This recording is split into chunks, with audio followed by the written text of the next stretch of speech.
இருக்கக்கூடிய ஒரு ஹார்மோன் அப்போ தான் சுரக்கும். எத்தனை மணிலேருந்து சுரக்கும்னா மாலை 7 மணி முதல் காலை 4 மணி வரைக்கும் சுரக்கும். 4 மணிக்கு பிறகு நீங்கள் தூங்குகிற தூக்கம் வேஸ்ட்டு.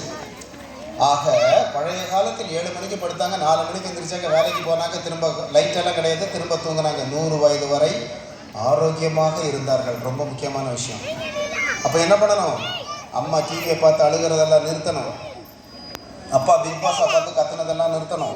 ஆஃபீஸ் வேலை, ஃபைல் ஒர்க்கு, காய்கறி வெட்டுறது எல்லாம் 9:30 மேலே கிடையாது. எல்லாம் 9:30 படுத்துருக்கணும், 10 மணிக்கு தூங்கியிருக்கணும், 4 மணிக்கு எந்திரிச்சு உங்கள் ஃபைல் ஒர்க்கு, காய்கறி வெட்டுறது எல்லாமே நீங்கள் வச்சுக்கலாம். ரைட்டா? ஸோ நீங்கள் நன்றாக உறங்கினால்தான் உங்கள் மூளையும் உடலும் புத்தாக்கம் பெறும். ஸோ ஒன்று என்ன சொன்னேன்?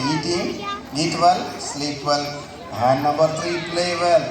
The students supposed to play every day. எப்போ விளையாடணுமா? The entire evening is meant for play. மாலை முழுவதும் விளையாடணும். அப்போ நல்லா ஓடி ஆடி விளையாடும் போது என்ன ஆகும்? நல்லா வேர்க்கும், குளித்த உடனே நல்லா பசிக்கும், பசித்த உடனே பிள்ளைகளுக்கு சாப்பாடு கொடுங்க, சாப்பிட்ட உடனே தூக்கம் வரும், தூக்கம் விட்டுருங்க. அப்போ படிப்பெல்லாம் கிடையாது. மாலை முழுவதும் என்ன டியூஷன் கிடையாது, படிப்பு ஒன்றுமே வேண்டாம். பிள்ளைகளை நன்றாக உறங்க விட்டால் பிள்ளைகள் உறங்கும். 4 மணிக்கு நீங்கள் எழும்பும் பழக்கத்தை வைத்து கொண்டால் 4 மணிக்கு எந்திரிச்சு பிள்ளைகள் என்ன பண்ணலாம்? படிக்க வச்சுக்கலாம். அடுத்தது பார்த்தீங்கன்னா